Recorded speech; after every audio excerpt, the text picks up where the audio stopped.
അസ്സലാമു അലൈക്കും വറഹ്മത്തുള്ളാഹി വബറകാതുഹു. പ്രിയപ്പെട്ടവരെ, ഏറ്റവും ശ്രേഷ്ഠകരമായ ദുൽഹിജ്ജയുടെ ദിനരാത്രങ്ങൾ നമ്മളിലേക്ക് ഇതാ ആഗതമായിരിക്കുന്നു.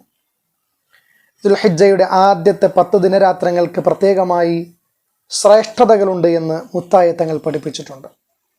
ആ ദിനങ്ങളിൽ ചെയ്യേണ്ടുന്ന 10 കാര്യങ്ങളെ സംബന്ധിച്ച് പറയുകയാണ്.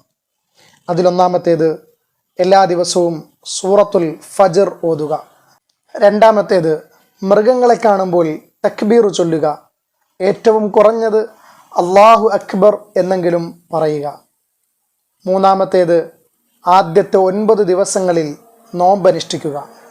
അടുത്തത്, ദുൽഹിജ്ജ 9-ന്റെ അന്ന് പ്രത്യേകമായി നോമ്പെടുക്കുക. അഞ്ചാമത്തേത്, ദുൽഹിജ്ജ 8-നും കൂടി നോമ്പെടുക്കുക. ചിലപ്പോൾ പിറകണ്ടതിൽ ഏതെങ്കിലും നിലയിലുള്ള സംശയമുണ്ടെങ്കിൽ അത് രണ്ടും കൂടി ചേർത്ത് വെക്കുവാൻ വേണ്ടിയാണ് അപ്രകാരം പറഞ്ഞിട്ടുള്ളത്. ആറാമത്തേത്, ദുൽഹിജ്ജയുടെ ആദ്യ ദിനരാത്രങ്ങളിൽ സ്വതക്കകൾ വർദ്ധിപ്പിക്കുക.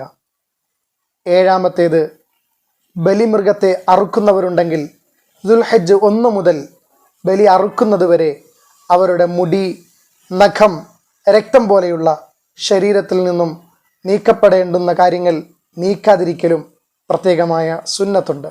എട്ടാമത്തേത്, ദുൽഹിജ്ജ 9-ന്റെ അന്നത്തെ സുബഹി മുതൽ അയ്യാമു തശ്രീഖിൻ്റെ അസർ വരെ തക്ബീറുകൾ ചൊല്ലുക.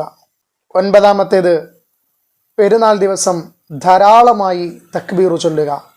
10-ാമത്തേത്, പെരുന്നാൾ രാവിൻ്റെ അന്ന് ധാരാളമായി ഇബാദത്തുകളുമായി കഴിഞ്ഞുകൂടുക.